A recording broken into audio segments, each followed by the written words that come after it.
Good evening, everyone. Welcome again to another update and press conference on the situation with COVID-19 in Barbados and indeed our efforts to beat back COVID. This evening, we're going to have a discussion on the workplace, and we have called today's session COVID-19, Your Workplace and You. You know that COVID is a health condition, it's a health crisis globally, but the reality is that it has precipitated social and economic challenges all over the world. It is a problem with lives and with livelihoods. And therefore, part of what we've been attempting to do in these press conferences is to frame what is a whole of Ministry of Health approach so that you meet a wide range of health professionals who are engaged in the battle on the front lines on our behalf as a nation, as well as to showcase the fact that this is a whole of government approach. And this evening, we are bringing another part of the government, the Ministry of Labor, the National Insurance Scheme, into our discussions on COVID-19. For the discussion this evening in studio or here at Ilaro Court, we have the Honorable Colin Jordan, Minister of Labor, Social Partnership Relations, and the Third Sector. Mrs. Claudette Hope Greenidge, Chief Labor Officer. Mr. Leslie Haynes, Queen's Counsel, Chairman of the National Insurance Board, and Mrs. Jennifer Hunt, the Acting Director of the National Insurance Scheme. Just want to let you know that next week we are going to be introducing a new means of communication with you about matters relating to COVID. We've tried to be open, to be transparent, to be timely in giving information to the public on all aspects of COVID-19. And next week we expect to be starting a radio program called COVID Queries. It will be hosted by Sharon Marshall, who is no stranger to broadcasting in Barbados. Dr. Sharon Marshall will be the host of that program. It is going to be in partnership with CBC, and I want to thank the CEO of CBC, Mr. Sanko Price, for his cooperation and willingness to support in this matter. The program will run 3 times a week, Mondays, Wednesdays, and Fridays. I believe it's going to be in the morning. It's going to be on the traditional media as well as new media, so social media platforms for CBC and CBC stations, and of course the one. So you will be able to ask your questions. Medical practitioners will be there, health specialists, mental health specialists, a wide range of specialists. And the intention is that these specialists from a wide range of areas will be giving you information on your COVID queries, and there are and will be your queries. You can call them in, you can write them in, you can WhatsApp them in, you can email them in, but CBC will be giving you all of the information as to this new thrust that we're making to keep you updated on matters related to COVID-19. Before we get into this evening's discussion, I will bring you up to date. We're going to share the dashboard with you. I remind you that the dashboard relates to yesterday. Remember that on every day that a dashboard is presented, it gives the full data for the preceding 24 hours, for the period up to the preceding 24 hours. So today's dashboard, March 3rd, relates to the period March 2nd. There were 23 new positive cases of COVID-19 recorded yesterday, Tuesday, March 2nd, while 54 people recovered and were released from isolation. The positive cases were identified from among 742 tests conducted by the Best dos Santos Public Health Laboratory. The number of active cases is 520. The 23 new cases comprised 8 men and 15 women. 11 of these persons had already been at the Harrison Point Care Facility undergoing assessment to determine whether they were in fact newly positive or whether they had COVID-19 in the past and were no longer infectious. The other 12 persons are Barbadians. Barbados has recorded 3,163 confirmed cases of COVID-19. 1,488 of these have been women, and 1,675 have been men. 2,606 persons have recovered. The Public Health Laboratory has so far completed 127,571 tests. It is with regret that I inform you of the death of an 82-year-old Barbadian male who passed away after spending 5 days at the Harrison Point COVID Care Facility. His death brings to 37 the number of people who have died from COVID-19. We extend deepest condolences to his family and friends, and indeed to the family and friends of all those who have passed from this viral illness. May they rest in peace. To date, a total of 43,235 vaccinations have been administered, 18,316 men, and 24,919 women. I want to pause here. Gentlemen, you are our husbands, lovers, friends, fathers, sons, children. Please, go get vaccinated. We want you to be well. And we want you to be well so that you can help to look after us and your households and those you love. We need you safe. We need you well. We need you COVID-free. We need you vaccinated. So look at, that's a huge differential, like 6,600 approximately, and therefore we want to make it more even. So guys, get out there, get your vaccination. That is the thing to do. We move now to today's discussion. I just want, before I do so, to share a few more details with you, and that is to say that people have asked whether or not there are young people in isolation, and indeed there are. At Harrison Point Isolation Facility, or at Harrison Point COVID Care Facility, there are 2 persons between the ages of 17 and 40 in primary isolation. There is 1 minor, somebody under 18 in secondary isolation, and in tertiary there are 3 minors. In the isolation facilities across the country, there are 108 minors. So those are the numbers, that is the update, that is where we are.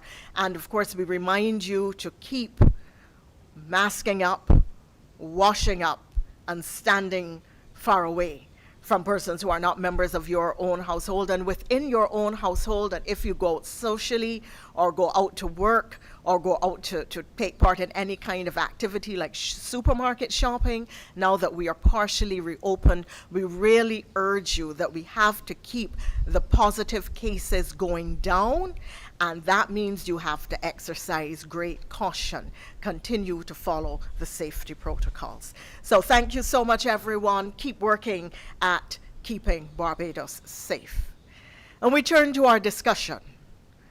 Minister Colin Jordan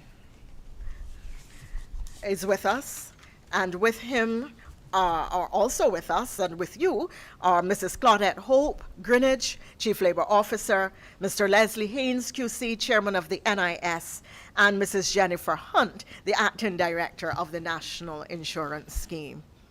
Minister Jordan, welcome to the COVID updates. I know that labor and labor issues have been very much part of the discussion around lives and livelihoods in this period of COVID-19 and during the course of this pandemic. And I welcome you to tell us what the ministry has been doing, what you have been engaged on, and indeed to address some of the concerns that have been raised by the public over the course of the last couple of weeks. Welcome, sir.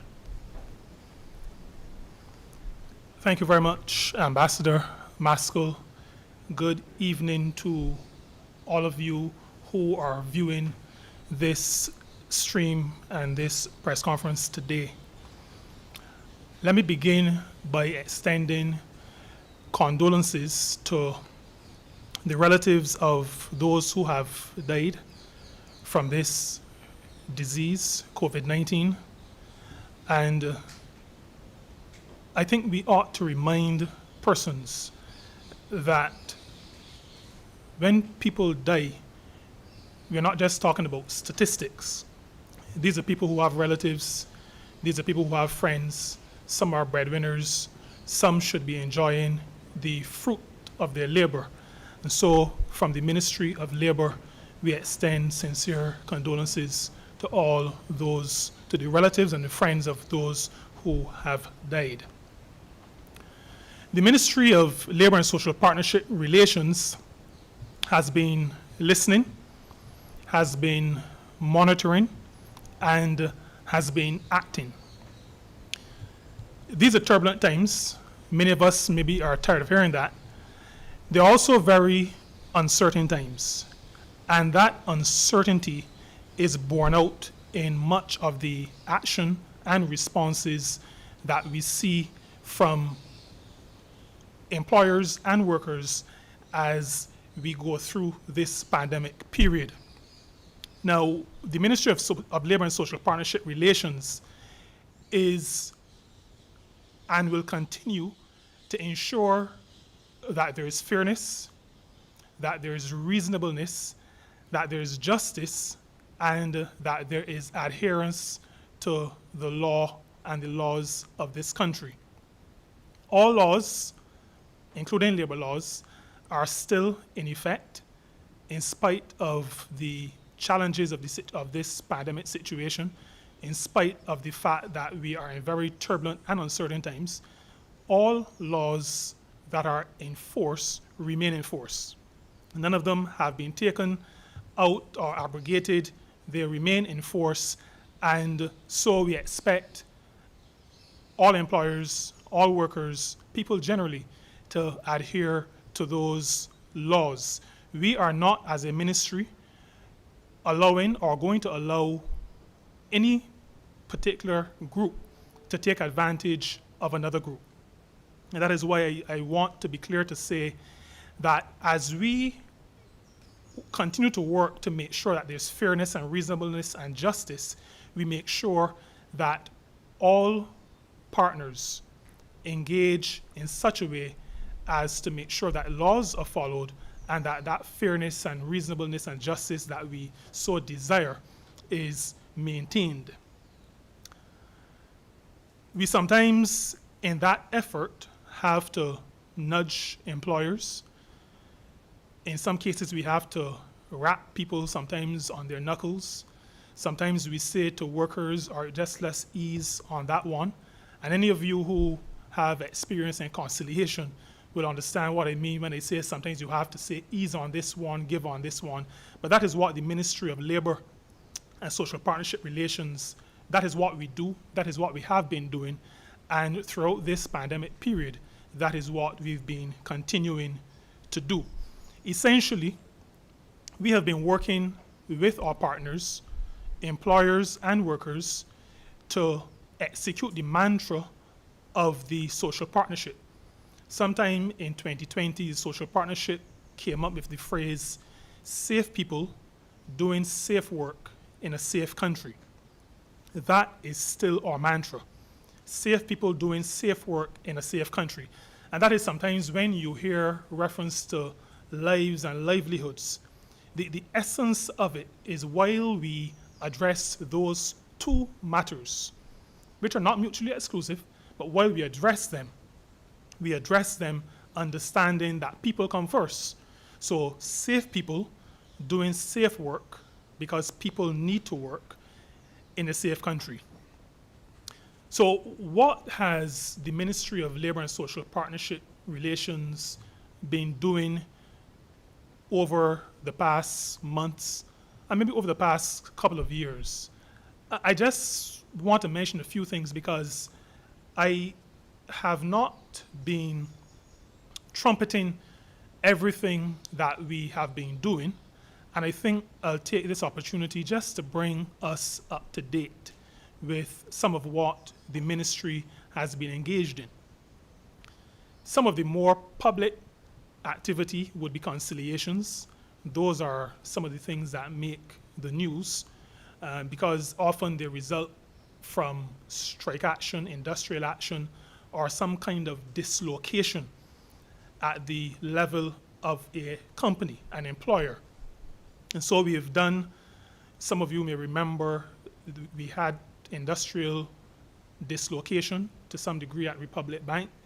We have concluded two sets of conciliation, one to do with wages and salaries, the other to do with the implementation date for the job evaluation exercise. And these things take time, and we work with both sides, and we work to get an outcome that will be a win-win for both sides. So our approach is never a win-lose. We want always to get to a point where everybody feels satisfied. Maybe they didn't get everything that they wanted, but they are satisfied that the outcome is a fair one.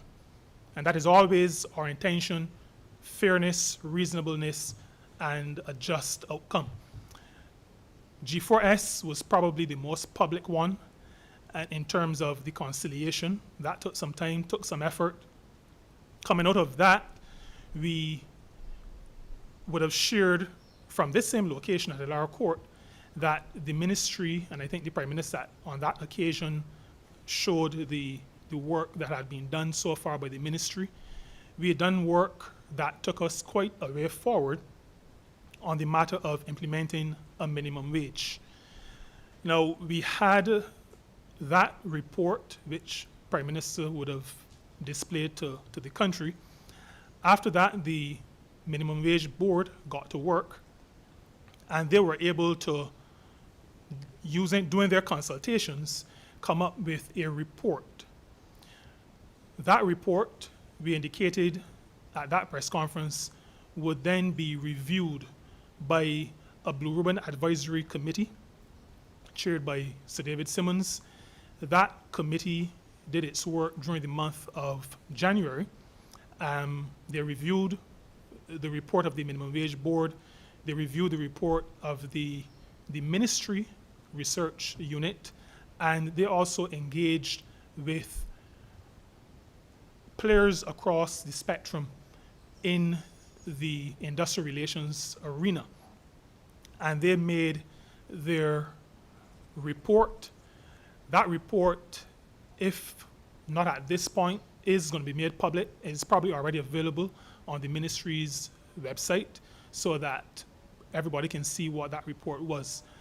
What would be known is that we've published a draft minimum wage order, and that order, we are now in a 40-day period where persons who have comment or who have objection are able to lodge those objections with the ministry. Legislation indicates that those objections must be addressed by the Minimum Wage Board. They give the objections to me, and then before the end of this month, we will go back to Cabinet, and Cabinet will make a final decision on the matter of the minimum wage, a new minimum wage for Barbados and any sectoral minimum wages. The draft order speaks to minimum wage, national minimum wage. It also speaks to a sectoral wage for security guards. So that is where we are at this point. The intention is that we are on course to having a decision that will become effective on the 1st of April of this year. We've also been working very hard on regulations to the Safety and Health at Work Act. Now, this is an act that has been enforced for quite some time, but the regulations have not been, there have not been no regulations to accompany the act. So the gray areas that exist have been causing some challenges. So we have spent quite a bit of time working on those regulations within the ministry, regulations to do with provision of water, provision of sanitary facilities, regulations in relation to noise, in relation to PPE, much of those things that are topical but are very important for workers and the welfare of workers. And remember that the Safety and Health at Work Act speaks to health, safety, and welfare. So those regulations are very important. We've received a draft from the Chief Parliamentary Counsel's office. We have reviewed that, and we are about to send back to the Chief Parliamentary Counsel some final comments. And once that is done, then we will be going to Cabinet to get approval, and thereafter we will be going to Parliament to have those regulations put into force. And those for us are really, really very important, long-standing. There are still conversations, for example, about persons working in agriculture and not having access to sanitary facilities. All those matters will be addressed in the regulations to the Safety and Health at Work Act. We've been also very busy reviewing the Employment Rights Act. Now, that has been a source of much concern, discussion, debate for workers and for employers. We have, as a matter of fact, just today, we concluded one segment of the discussion, which we've been having internally. We had representation from the employers. We received comments from the unions, and we've been going through a process of discussing in great detail the positions put, the comments received, so that we are now in the process, we believe by mid-month, to be able to collate our position based on the discussion and what has been relayed to us, and then we go back to our partners, employers and workers, and have a final round of discussion before we settle on what the amendments to the Employment Rights Act will look like. We've also been engaged in developing rules for the Employment Rights Tribunal. That again is another area of weakness that we found in the system, and we have been doing some work putting together some draft rules that would govern how the Employment Rights Tribunal works, and we have a draft, and those considerations are imminent. We have been having discussions with the International Labour Organization, the Caribbean office, about a labor code. Those discussions are ongoing. We are actually pretty close to getting some assistance from the ILO's Caribbean office in actually starting the work that would lead to the development of a labor code. We've been hearing that call from our partners, but before we make the final decision, as is our custom, we will go back to our partners to make sure that we are all on the same page as we go forward to develop the labor code. The Discrimination at Work legislation, Employment Prevention of Discrimination Act, which came into force in September last year. You have heard about that. We've been sensitizing our partners on the details of that act, what it means, and because this is an ongoing process. But I also want to say that we have also been and are working on what we call omnibus discrimination legislation. So we are working on a policy that will speak to discrimination generally, not just discrimination in the workplace, but discrimination generally. So far, we have met with the Social Justice Committee, which falls under our ministry as well, and we have presented what we have so far to them. We have received some comments. We are in the process of receiving additional comments, and thereafter we'll be able to go to our partners to discuss how we move that forward. In the area of Job Start Plus, which is a program that we started some time ago to assist young people in getting their foot into the door. We've heard for a really, really long time, young people saying, we have applied for a job.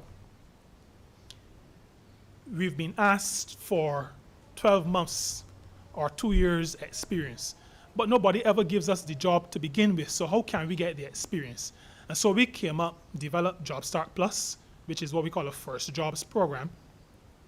Even though we are in the midst of a pandemic, even though we have a reduction in economic activity, we have not abandoned Job Start Plus. And the section of the ministry is still working hard to get employers on board so that in some cases they may be able to assist us now, but we believe that there's life after COVID. And so for the country, there's life after COVID. And once we are out of this COVID pandemic, we expect that those who have come on board now will be able to hit the ground running, so to speak, and to assist us and assist the country in giving our young people that foot into the door.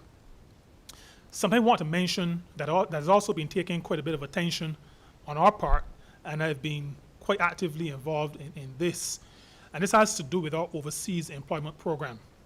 Again, we don't believe that work stops because we are in the midst of a pandemic. And so just about 3 weeks ago, I made a presentation to a group of farmers at their annual general meeting, which was held in Washington, Washington, D.C. The technology allows us to present without traveling. And so coming out of that presentation and some lobbying that we've been doing, we are beginning to see some green shoots. And so even though the immigration policies are still quite tough in the United States, we believe that we are seeing some green shoots. We've had some expressions of interest from some employers, and we have begun already to actively pursue that. We are also pursuing opportunities in the UK. Last year, we started that, and this year we are putting some additional effort into that. When COVID struck, we were not able to have the number of persons who wanted to go to the UK actually go, but a few did go, and this year we are working, like I said, in spite of the pandemic situation, to make sure that everything is in place so that when travel resumes, we're able to have opportunities for persons. All these things, ladies and gentlemen, are because the whole matter of fairness and reasonableness and justice and making sure that safe people can do safe work means that we have to be active in pursuing opportunities. We've had a meeting, this is now about 2-3 weeks ago, with a cruise line with the intention of getting some of our people working in cruise lines. But I also want to say that we have made a shift in the ministry, not a shift, we've added a component from the ministry's perspective, and we've started to explore opportunities other than agricultural opportunities, hospitality opportunities. Those are the traditional avenues. We have started to look at other opportunities, secondments, having exchanges. Those are some of the things that we've been working on. We've also been working quite hard on one of the mandates of the ministry, which is to prepare people for work, so that we concluded a program with the ILO called the Employability Project. And that project saw a number of Barbadians pursue and complete courses in occupational safety and health, entrepreneurship, and core skills. That was successful. We also started a program with Coursera, and thousands of Barbadians were part of that program. Because of the success of that program and our partnership with the National Transformation Initiative, we are now at the point where the National Transformation Initiative is going into a full partnership with Coursera, which will provide skills in thousands of areas of endeavor. And that is in process as we speak. But many, many hundreds of Barbadians have completed Coursera courses as we roll it out through the Ministry of Labor and Social Partnership Relations and the National Transformation Initiative. I need to mention that even when we are closed and the country is on pause, our safety and health section is active.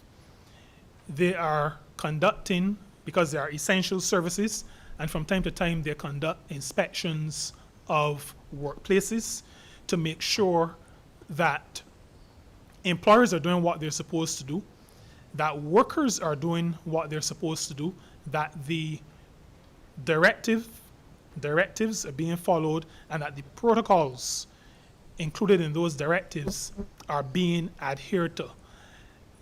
The Safety and Health section is also part of the COVID monitoring unit, and so they're on the road constantly with the other members of the COVID-19 monitoring unit, protocol monitoring unit, to make sure that they play their part, we all play our part in stemming the spread of the COVID-19 virus in our country. We've been having ongoing dialogue with our partners.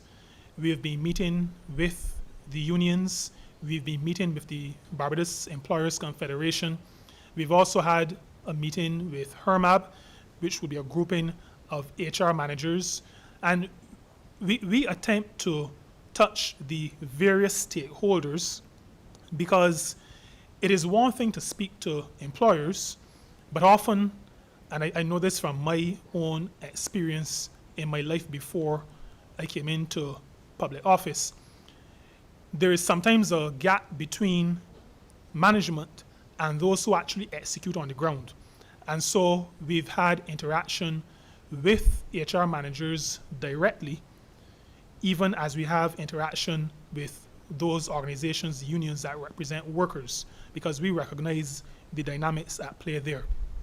So during this period, we have had many discussions on the matter of the various areas that we are addressing, but particularly the situation that has unfolded because of the COVID-19 pandemic. We've been able to use technology to serve our clients. And when I say our clients, I'm referring to those workers who have challenges, who need to speak to a labor officer, those employers who have challenges, who need to speak to a labor officer, so that even though we are not considered an essential department, while our officers are working from home, they have the technology, their laptops. Our permanent secretary was able to provide laptops for officers. We provided cell phones for them, and were able to publish the telephone numbers on GIS so that persons who have challenges are able to contact somebody and have their issues addressed. Like most things, we started with some teething problems, but in our continuing dialogue with our partners, we have come to understand that we're not blowing our trumpet in this regard, but they have seen improvements in how that is playing out, the use of technology to make sure that we can still service our clients. As we continue to speak to the matter of fairness and justice and reasonableness, I maybe should share with you that we've been, as a country, very involved at the level of the International Labour Organization. And we have been upfront in the issue of violence and harassment in the world of work, the workplace, and those other areas attendant to the workplace. Barbados actually led in the development of the newest convention of the International Labour Organization. We actually brought it to the floor and had it voted on, which is Convention 190, along with Recommendation 206, Violence and Harassment in the World of Work. We were able to get the world, really, to agree to vote to have that as a convention of the ILO. And in Barbados, we have laid it in Parliament, which we are obligated to do. We've started our discussions and our review internally on how much of it is already in legislation. The intention there is that recognizing that violence and harassment is really a scourge. It is something that we need to get out of society generally, but our focus is getting it out of the workplace. And we've started those conversations. 2 days ago, we signed an agreement with UN Women, and that agreement is to execute over the next 2 years a program that speaks to violence, gender-based violence in the workplace. And we launched that just about 2 days ago. So we are continuing to work with the ILO in that area and in other areas. But I just wanted to say to you that Barbados is continuing its leadership role. We are a member of the governing body of the ILO, and as such, we have been working with the powers that be in the ILO, the Secretariat and others, to craft the agenda for the International Labour Organization. We are the only English-speaking Caribbean country on the governing body, and so we see ourselves as having a responsibility for the rest of the Caribbean. And that is how Barbados operates, that is how this government operates. We see ourselves working not just for Barbados, but for the Caribbean, and so we've been pushing the agenda of CARICOM, of the English-speaking Caribbean, at the ILO. Coming out of that leadership, the countries of Latin America and the Caribbean last year decided to ask Barbados to be the chair of the group of Latin America and Caribbean countries. So every country from Mexico right through Central America, the entire Caribbean, and all of South America, which is Latin America and the Caribbean, they have asked Barbados to chair their group. And recognizing that English is the minority language in that group, we think it was an achievement, but it speaks to the work we've been doing and the work that we will continue to do at the ILO. Now, that is a bit of what we've been doing on behalf of the country, on behalf of workers in these various areas. COVID-19 has thrown up quite a number of challenges, and those are challenges that the ministry has also been frontally addressing. We hold to the mantra that you have to face it and fix it, and that is what we've been working on. We've adopted, as Ambassador Thompson said earlier, a whole of government approach. So, for example, the challenges that came initially, but that came again, maybe more forcefully in 2021, the matter of primary contacts, who are secondary contacts, who are tertiary, the difference between quarantine and isolation. What happens when you're in isolation? What happens when you're in quarantine? Which is sick leave, which is not sick leave? What can an employer do? We have taken a whole of government approach, and so the Chief Medical Officer, the Office of the Chief Medical Officer, met with employers and spelled out to them the differences between these various concepts, spelled out in quite a bit of detail. And so we think between those interventions, along with the interventions that you would have heard in these press conferences, we believe that those matters are much better understood now.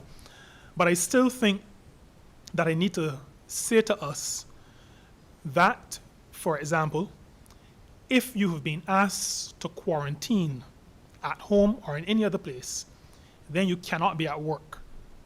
So no employer can say to any person who an officer of the Chief Medical Officer has asked to go into quarantine, there is no employer who can say to that worker, you have to come to work. So I think we need to be clear on that. I know it has been said before, but as the minister responsible for labor, I think I need to repeat it because sometimes we are prone to forget. Isolation means that the person is ill, and that is better understood because illness is something that happens from time to time. The National Insurance Scheme deals with illness. Many collective agreements deal with what happens in illness, and there are, even outside of collective agreements, there are persons who, organizations, employing organizations, that have policies to deal with illness of workers and how that is dealt with in relation to pay. So the chief medical officer, and I think we heard the Prime Minister some time ago say that the chief medical officer has more power than a Prime Minister in many, many respects. And so it is not acceptable, but it is not legal or allowed for anybody to flout an instruction from the chief medical officer or from somebody who is acting on behalf of the chief medical officer. Some of the challenges, though, in relation to quarantine, I mentioned one, whether a person can be called out to work or not. We've had to deal with that with employers. We've had to deal with that with workers complaining. We've also had to deal with the matter of pay. Now, I've spoken to isolation, which means illness, and that is pretty much covered. Quarantine is a different kettle of fish, so to speak. There's no precedent for it, and so there is no law that speaks to how workers are to be treated in relation to time spent in quarantine. However, as we keep speaking to the matter of fairness and reasonableness and justice, we have continually asked, and I know that we've had some cooperation, some, not total, but we've had some cooperation. We've asked employing organizations and managers to, as far as possible, assist workers. When we came into office in 2018, long before the pandemic, in the adjustment that we were going through, we knew that there was going to be burden. And from 2018, we've been speaking to the matter of sharing burden. That philosophy for this government remains. And so when we speak, as we often do with employers, we ask employers as well to help with the sharing of burden. Now, we say that recognizing that there are different depths of pockets in relation to businesses. So there are some things that some businesses can do that others are not able to do, and we recognize that. But we encourage, as far as possible, we try to lean on employers as far as possible to be fair, to be reasonable, and to share the burden, because we know there is a burden, and we ask for some sharing of the burden. We've had questions, we've addressed many of these, not through media, but as we interact with workers, unions, and employers. The matter of vacation.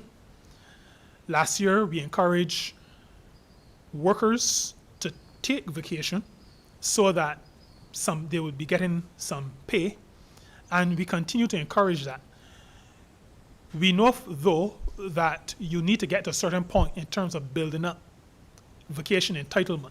And so coming out of 2020, many workers are not at that point, but we've been in discussion, continuing discussion with employers, and some have started to give vacation sometimes in advance. While we do that, there are also the questions we get, which we've been addressing, and I'll just speak to it here as well. Can an employer force me to go on vacation? Over many years in workplaces, what would typically happen is that at the beginning of a year, a worker or a department would have a sheet of paper which goes around, or would have people apply in more recent times electronically to say, I'd like to go on vacation in August, September, in October, in November, at some point in time. What I need to reemphasize is that vacation is really at the discretion of the employer, and that is according to law. What the employer cannot do is to give less than 14 days notice of your being, let's use the word sacked, even though I don't like the word, but not less than 14 days notice that you're going to have to take your vacation as a worker. And that is according to law. So once you have been given those 14 days notice, then you are obligated to take your vacation. And like I said, the laws, we were careful to make sure that nobody could say that because there was a pandemic, the law is no longer in effect. And when I say that, I may want to turn to the Employment Rights Act. We had some situations which we addressed these frontally at the social partnership, and I think the message went out, but I'm going to share it in this forum as well. The matter of special circumstances which do not allow for 6 weeks notification for layoffs of a certain percentage of your worker cohort. Now, the Employment Rights Act is very clear that if you do not have 6 months, so 6 weeks, nobody had 6 weeks of pending lockdown last year, pause this year, and so that will count as a special circumstance. Because it is special, it is unusual, and in those cases, the 6-week requirement is impossible because you don't have 6 weeks before you have to close your business down.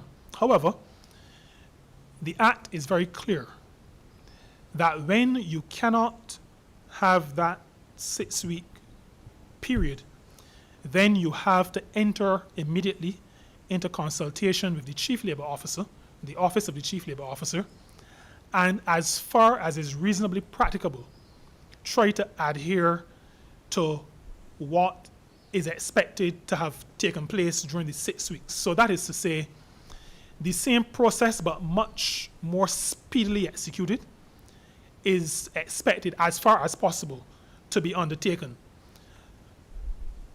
What I am saying, therefore, is that sending a letter informing the Chief Labor Officer is, and expecting that to be considered as consultation, that is against the law. In other words, illegal. The Act speaks specifically, and I think it's at Section 31, but it speaks specifically to consultation. But it acknowledges that it is an unusual situation, and so you cannot spend days and weeks sitting down working through. But there still must be consultation. The workers' representatives must still be brought in to the picture, must still be informed, and discussion should still continue with the workers' representatives. We are, even though that is not specifically stated in the Act does say that as far as is practicable, the Chief Labor Officer will make sure that all those things, including consultation with the union, that would happen in the 6 weeks, how much of it could happen in the abbreviated time still happens. So we've addressed a lot of that, and I don't think there are as many challenges now because we have been working, the Labor Department, all the labor officers have been working with workers and employers to make sure that everybody knows what their rights are, what their responsibilities are, what their obligations are. And at all times, we have said, and we continue to say to employers, let layoff be your last resort. And so the consultation has involved, is there any other way? Is there any staggering? Is there any sharing of the work so that you avoid having persons laid off? So, ladies and gentlemen, some of what I spoke to you about is covered by legislation. Some of it is not covered by legislation. But this ministry at all times continues to speak to fairness, reasonableness, and justice. We administer the law without any favor. As a Ministry of Labor, we do not have any favorite in the discussion. We recognize that we have a responsibility to protect the rights of workers. That is a primary responsibility. But we are also a ministry that has to make sure that there is a coming together, a win on all sides in relation to any challenges. We speak to shared burden, and we continue to work with other government departments to make sure that no one is left behind.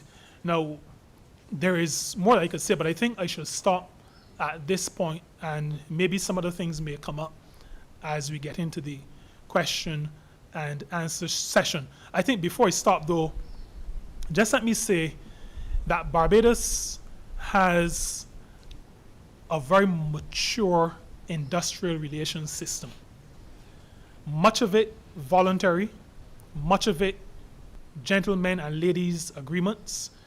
But as I move around the Caribbean or listen to colleagues around the Caribbean, I realize that we have a system where parties generally are mature and approach issues in a mature manner. We have the outliers, and I don't think it is fair to expect that we're not going to have outliers, but generally speaking, we have a mature environment. And so I want to publicly, at this point, thank workers organizations, and thank employing organizations, both public sector, private sector, third sector, for the positive steps so far. Even as I say that, we continue to listen, we continue to monitor, we continue to act, and we will make sure that the laws are enforced fairly. Thank you, Ambassador.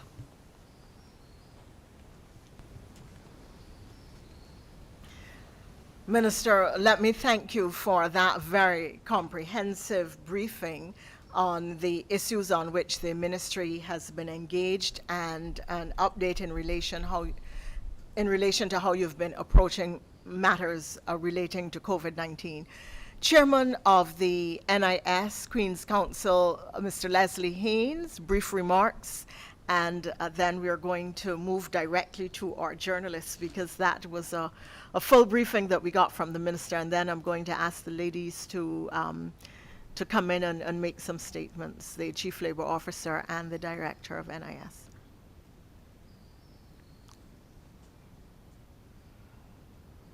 Good evening, all. Well, we've just heard from the Minister of Labor, and he's presented us with his approach with respect to solving the problems and the unforeseen issues that have arisen because of COVID. Likewise, we at the National Insurance have had our issues. I do not think that when the National Insurance Department was formed over 48 years ago, that anyone then could have predicted the, what should I say, the approaching storm, the approaching COVID storm that hit us in the year 2020, the effects of which, from which we are still recovering. Suffice to say that I think that the public, all Barbadians, now understand fully the important role played by the social security of Barbados, and the NIS, the National Insurance Department, and the social security issues.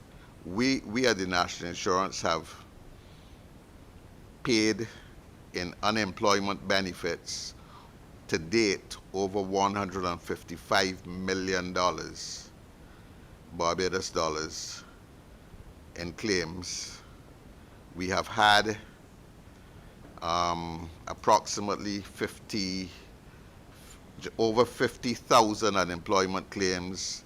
Of course, the individual unemployment claims are about 38,000 persons, of which about, regrettably, 4,000 of those did not qualify, so that there were about 34,000 persons who have benefited from the unemployment fund. Then there, towards the end of last year, towards the last quarter of last year, there was the issue of severance payments. Again, the national insurance had to invent procedures to ensure, or to reorganize matters to ensure that payments were made with a certain alacrity.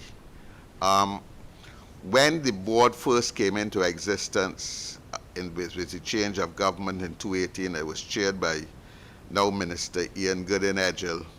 And what we did was we attempted to tackle what the existing problems at the NAS. It is not a place without problems. I don't know if there's any place without problems, really. And I think we were, one of the major issues was reducing and paying promptly the number of outstanding claims. We were making headway. Then, lo and behold, COVID. I think it's fair to say today that with the dedication of the deputy director acting, the director acting, and the staff of the NIS, that the outstanding claims today are just about the same amount as were outstanding before COVID.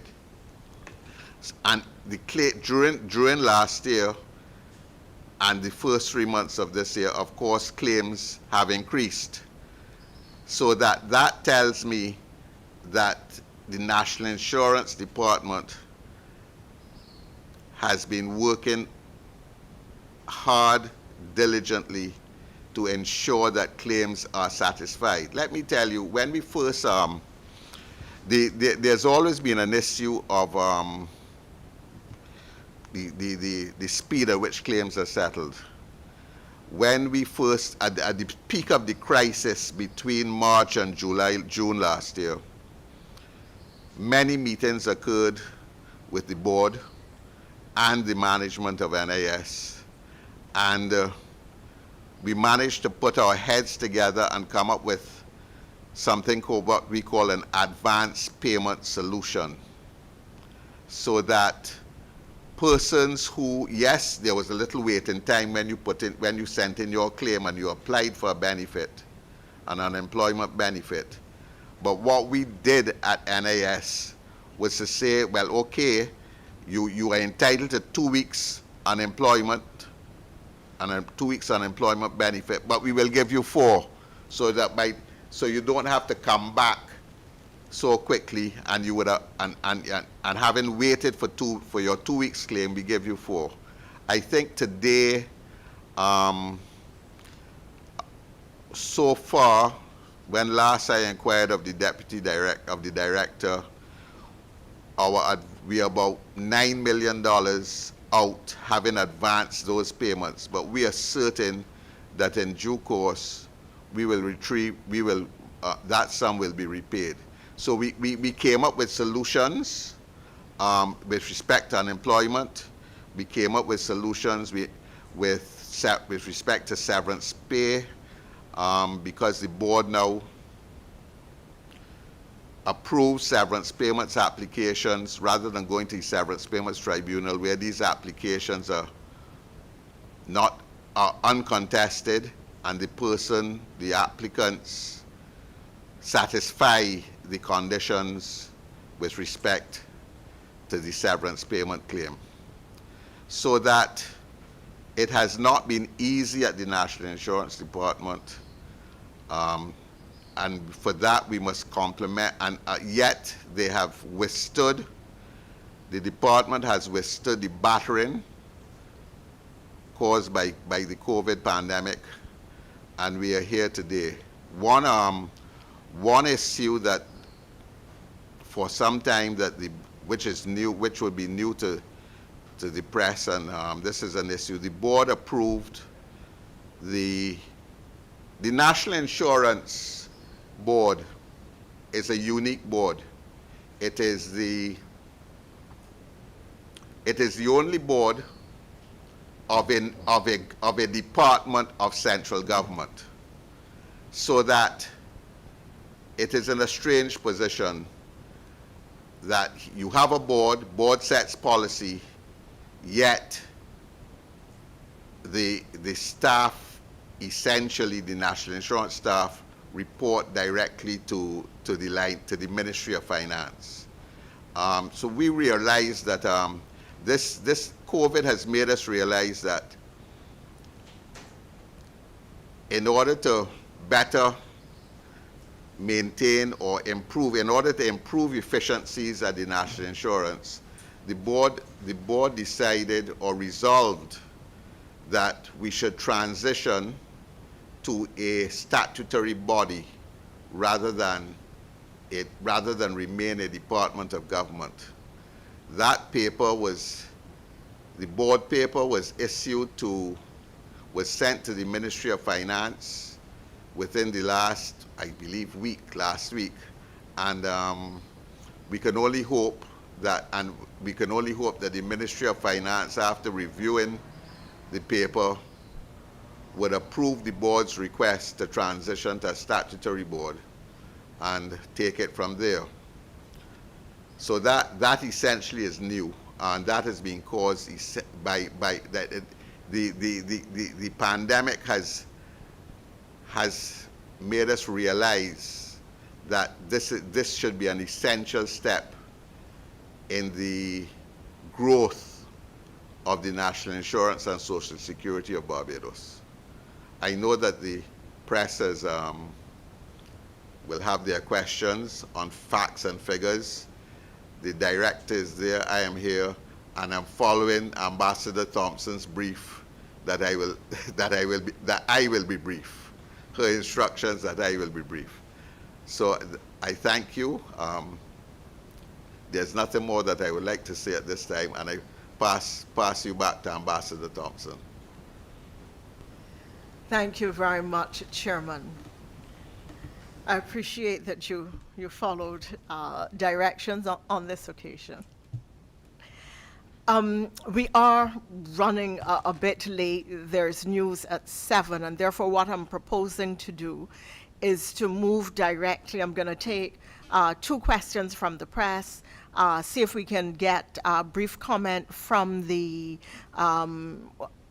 Chief Labor Officer, and then come back to the press, and then move to the Director of National Insurance. Of course, I'm sure that these functionaries, these officials, most of your questions are going to be directed at them anyway.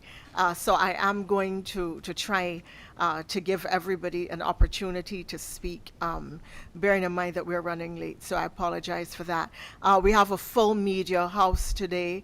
Kareem Smith of Barbados Today, Barry Aline of Nation News, Ryan Broom of CBC, Kezia Innes of Starcom Network, and Regina Selman Moore of The Advocate. Ladies and gentlemen of the press, of the media, your questions, please. Ambassador Thompson, Aline from The Nation. Good evening, Mr. I have a Ali. question for the Minister of Labor, Mr. Colin Jordan. Go ahead, please. Minister Jordan, good evening. In the last few months, there have been instances and examples of a number of employers in Barbados who were up to what many considered unscrupulous actions. They were at pains to find any way, any reason, any loophole with which not to pay either severance, salaries and wages, or in other ways to reduce the need to pay Barbadian workers.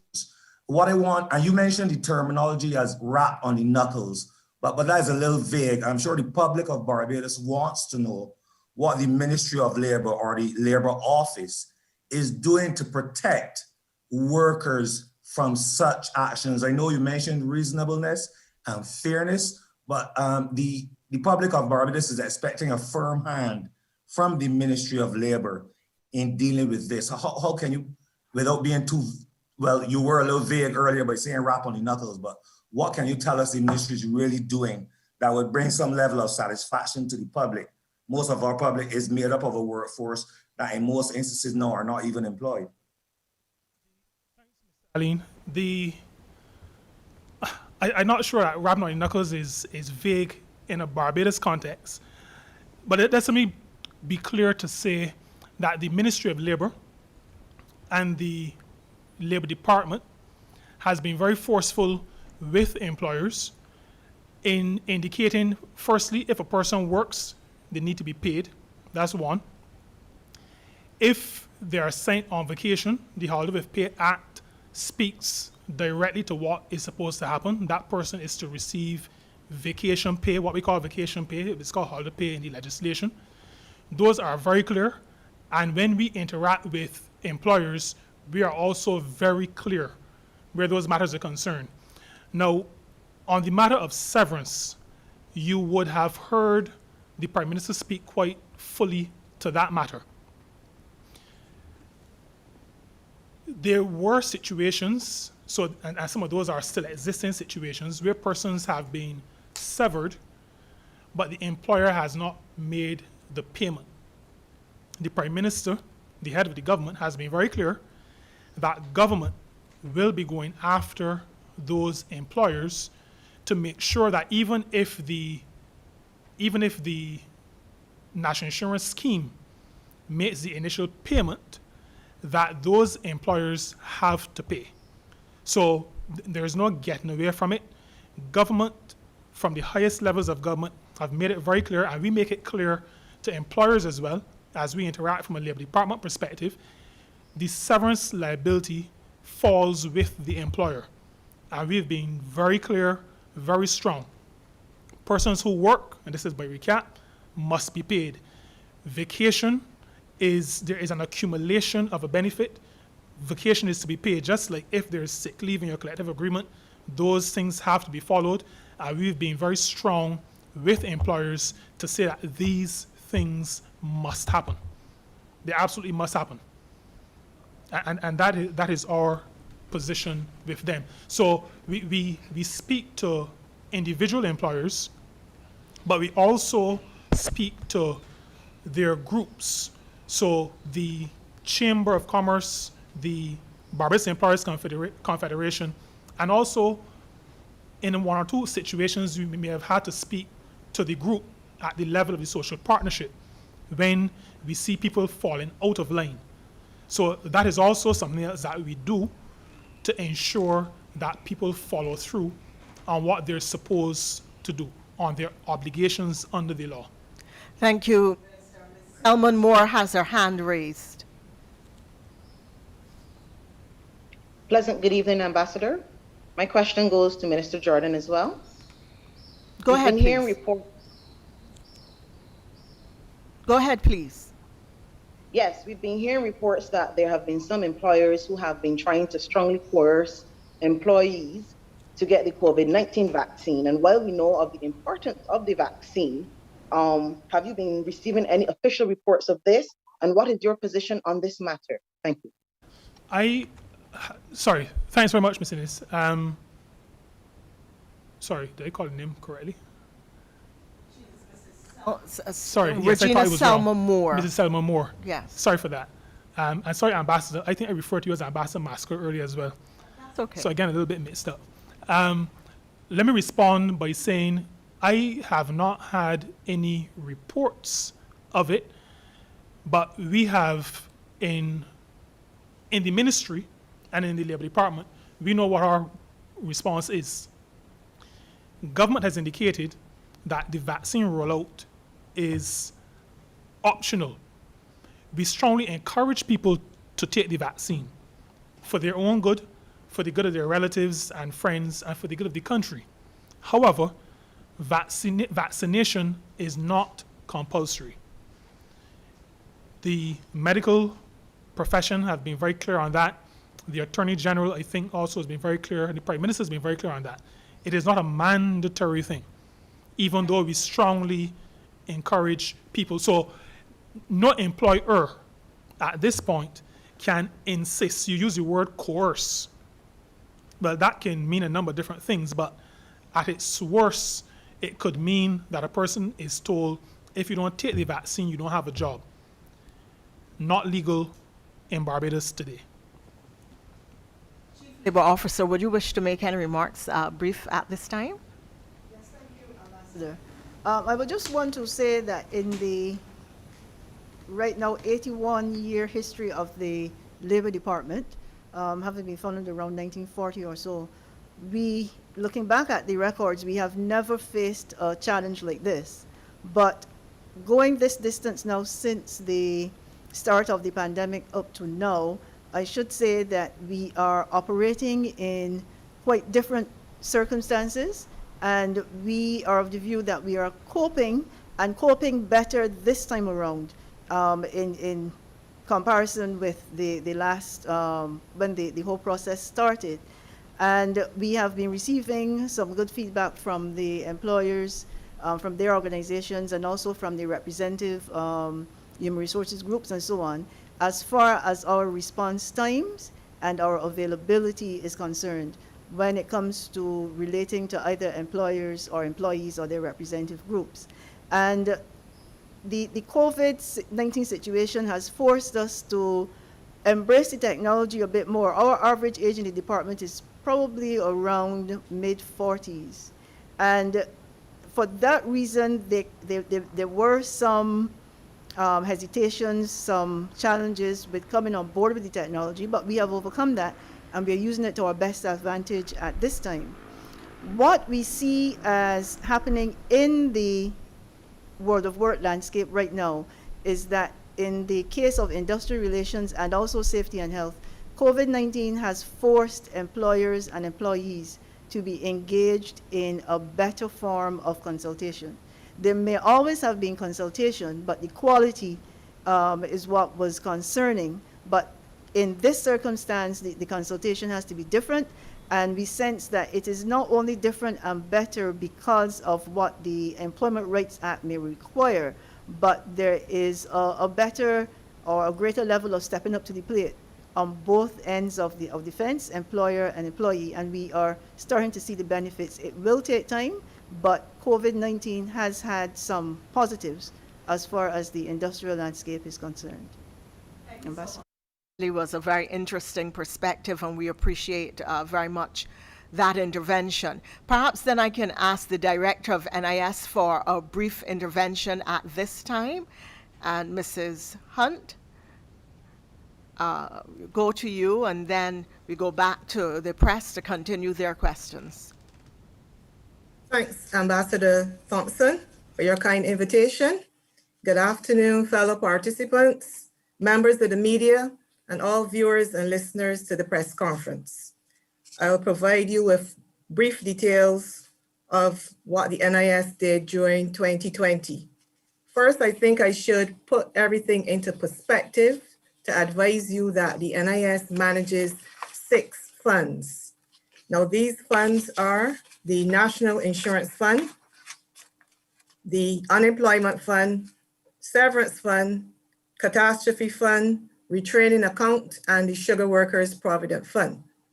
The largest fund is the National Insurance Fund, and the investment portfolio of that fund as at the end of January is $3.8 billion. At that same time, the investment portfolio of the Unemployment Fund has been totally exhausted. Severance Fund, $74.1 million. The Catastrophe Fund, $41 million. Retraining Account, $1.6 million. And the Sugar Workers Provident Fund, just $15,842. I've given you those figures so that you can have a perspective that the funds we manage are significant. The unemployment fund has been severely tested, and the other funds, however, and our overall portfolio of funds remains strong. The reserves of the NIS are strong. We have adequate reserves to meet claims we are required to pay. Now, in terms of what the unemployment fund faced last year, the chairman would have told you that we paid $155.5 million last year. To put that also in perspective, the previous year, we spent $49.3 million. In 2018, we spent 38.1, and in 2017, 32.8. So comparatively, you can see the impact of COVID-19 on the fund in 2020. The portfolio, as I advised, was totally exhausted, and the National Insurance Board agreed to utilize a specific portion of the portfolio of the National Insurance Fund to facilitate the ongoing uninterrupted payment of unemployment benefits. Now, this specific source was the early redemption of some government bonds to loan the unemployment fund. So that is how we were able to keep paying unemployment benefits during last year and how we will continue to pay them this year. The unemployment fund will need to be recapitalized. The National Insurance Fund will need to be repaid. Both of those matters are under discussion, and the figures are being finalized in conjunction with the Ministry of Finance. So that takes care of unemployment, the most significant impact on the operations last year. You've also been told about severance. A number of persons were made redundant, and the National Insurance Fund processed funds in the amount of $18.3 million to those employees whose employers had not paid.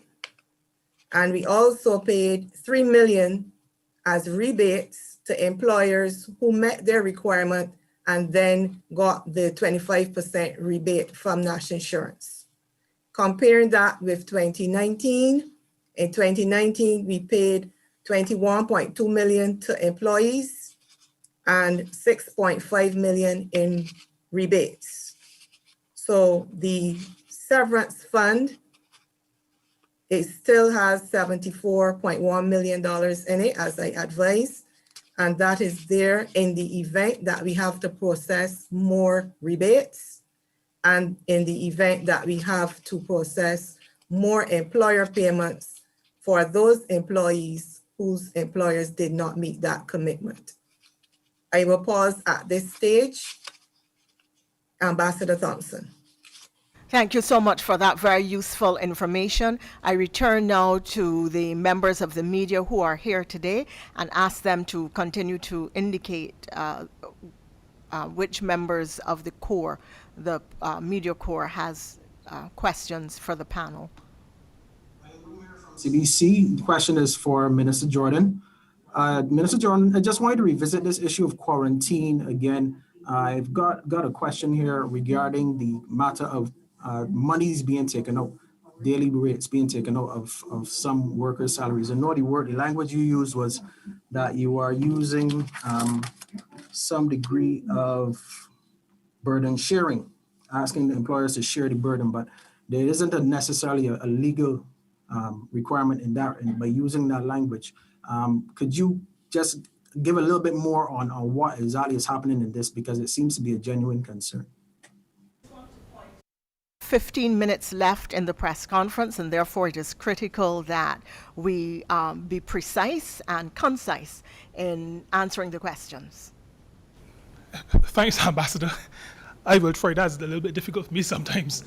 But just let me say that For persons, for example, Mr. Broom, who are paid by the hour or paid by the day, there is no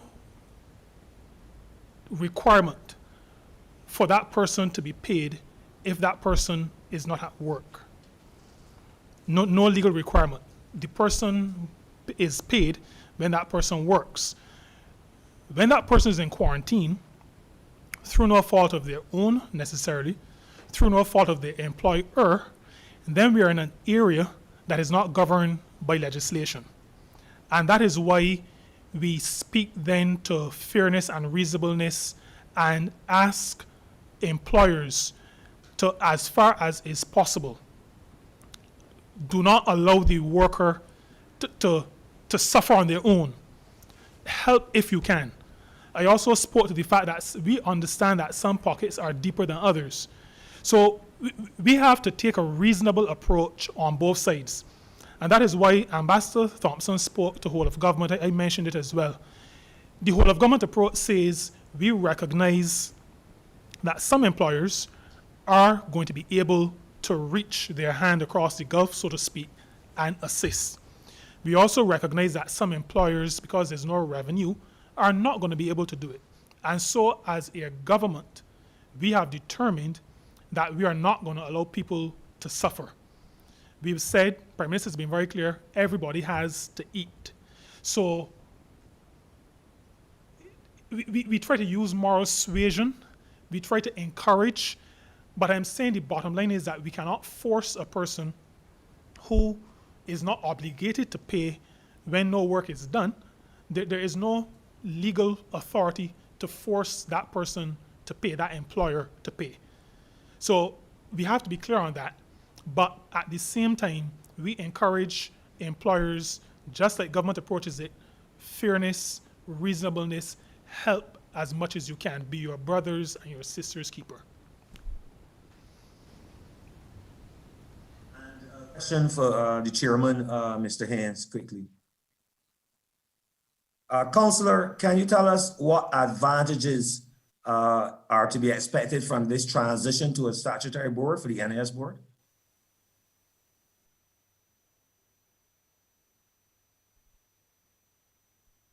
I turned on my mic. Basically, what the one major advantage will be that, as I said before, the staff of the NIS are now members of central government. I think we use the word members of the public service. If we transition, if the Ministry of Finance and Cabinet approves the transition to a statutory body, the staff of the NIS, those who accept the positions, will now fall under the Employment Rights Act. Of course, they will be employed on the same terms and conditions as before, and there are certain different changes. But with what that means is that the board, the National Insurance Board, would then have a little bit more control and a firmer hand with respect to the national insurance staff working in the areas in which they are best suited. For instance, as you know, when there was the retrenchment, when earlier in this admin 2018, the national insurance lost certain key staff. To replace those, we have to go through the People Resourcing and Compliance Directorate. That takes a little time. As a statutory body, we would be able to place staff in positions quickly. We would be able to take staff in and put them in positions to which they are best suited. And importantly as well, more importantly, we would not lose staff because they have been after we've taken years to train them at the National Insurance, because the National Insurance is has certain specific criteria. We do a specific jobs there, and you take your time, you train staff, and next thing you know, they're transferred to another ministry. As a statutory board, we would not lose any staff who are suitable for the position which they are presently in to other ministries, so that we will become a more comprehensive unit, a more efficient unit. And as you know, sometimes we are taken to task on brass tacks and calling radio programs, etc., etc. So there is room for improvement. There is room for growth. We have to move from this issue of being a unique position in Barbados where we are a board, yet at the same time, it's a department of central government. Of course, that brings the board into consideration because, as you are aware, the National Insurance Board is a reflection of the social partnership. On the National Insurance Board, we have the Chief Labor Officer, we have a representative from the Barbados Employers Confederation, we have representatives from the Barbados Workers Union, we have representatives from the National Union of Public Workers, the Barbados Hotel Tourism Association. 3 members of the board are appointed by the Prime Minister. And in the transition, it is our proposal that the board remains the same. It is so that the representation of the social partnership continues on the statutory body, the proposed statutory body.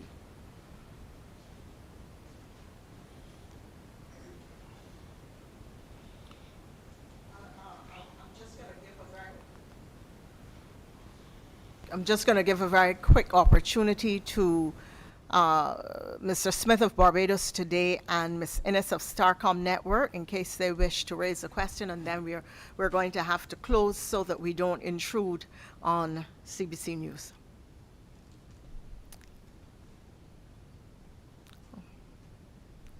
Right, no indication then. I'm going to ask the Chief Labor Officer and the Director of National Insurance to make brief closing remarks, and then we'll wish you good evening. Ambassador. One thing that I would want to leave the public at large with, employers, employees, public at large, COVID-19 has meant that quite a few of the operations that occur in the bricks and mortar location have now moved to our homes, many of us, myself included. And there are quite a few areas there that need to be thought about. Employers need to support employees in the move home. And employees also need to support employers in the move home. So in other words, there needs to be a greater degree of trust between the two parties. A person coming from the department's point of view, and based on the conversations we would have with both camps, an individual does not have to be in the workplace so that you can monitor. If that is just the sole purpose for having the person there, well then, you may be spinning the proverbial top in mud. But we have heard reports from some camps, from the human resources persons, locally as well as internationally, comments have been made that productivity has improved. But I still think we need to be careful there, because productivity can be improving for 2 main reasons. It is either that persons are at home and they're more comfortable for whatever reason and they're working harder, or they're being called on to work harder. So I just want persons to think about that. And with the move home, we still need to think about workstation setup. We still need to think about hours of work. We still need to think about the wellness of the employer and the employees as well.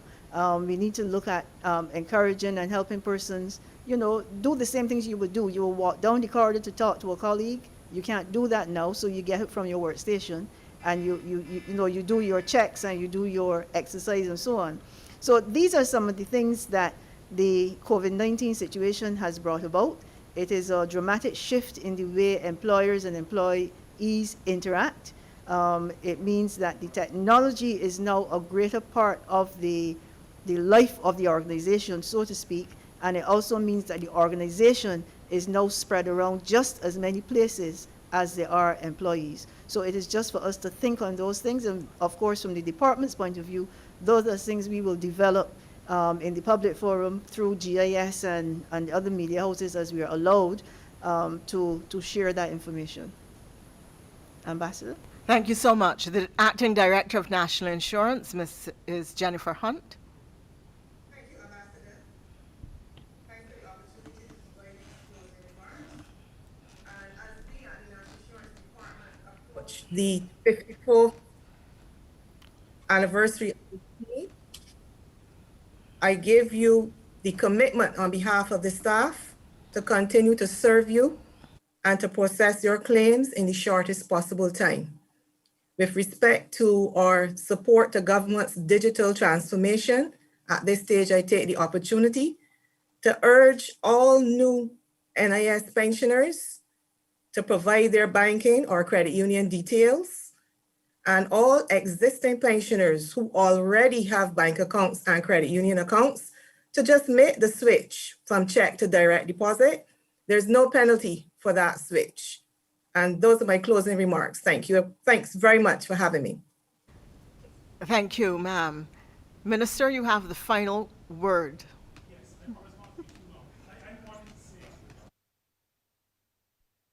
Sorry, thanks, Ambassador. I promise not to be too long. National insurance, any social security scheme needs support. And I want to add my voice to calling on workers, whether in the formal system or the informal sector, to get on board with our social security scheme, which is national insurance. We cannot be taken out of the national insurance fund and not be putting back in. Otherwise, we are going to be putting our children and our grandchildren's future at risk. Now, in addition to that, going along with that, I just want to signal that the Ministry of Labour and Social Partnership Relations and the Labour Department will be watching very closely. I'm saying we are listening, we are monitoring, and we are acting. Moving employees to self-employed status, we are going to be looking at that very closely. The courts have ruled on a number of occasions, so it is relatively clear who is an employee and who is self-employed. And we are not going to allow employing organizations, for the sake of getting away from their responsibility to contribute to the national insurance scheme, to put people who are really employees and set them up as self-employed so they do not have that national insurance responsibility. We want to create a responsible society. And so it is going to take all hands to clap. Many hands make light work, as the Prime Minister often says, and everybody has to pitch in. So I'm just signaling as I close that employers, please do not go down the road of making employees saying that they are self-employed when you know the employees, to get away from your national insurance obligation. And I just want to signal that. And with that, Ambassador, I just want to thank my team, PSCLO, and the entire team at the ministry, as well as our counterparts in national insurance, for working with us, working hard in this pandemic period. I wish Barbados well. We'll continue to work together. We have to get through this. We're going to learn some lessons from it. We're going to be stronger at the end of it. Thank you. Thank you very much, Minister. A good note on which to end. I thank this evening's discussants, the Honourable Colin Jordan, Minister of Labour, Mrs. Claudette Hope Greenidge, the Chief Labour Officer, Mr. Leslie Haynes, Queen's Counsel, Chairman of the National Insurance Scheme, and Mrs. Jennifer Hunt, the Acting Director of National Insurance. Keep wearing your mask correctly, wash your hands often, stay far away from those who are strangers, exercise caution around family members. We have a lot of work to do if we're going to beat back COVID. Good evening to you.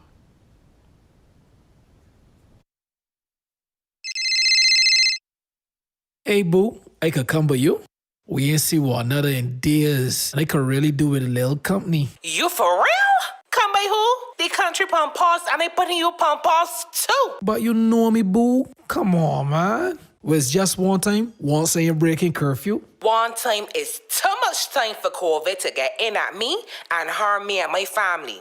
This is how I see it. Wear your mask, sanitize, respect the curfew, and keep your distance now, so that we could be together later after we beat this pandemic. So let me do like Uncle Barris and feel love from a distance. Ooh. Stop the spread. Simple so. A message from the Ministry of Health and the COVID-19 Communications Unit.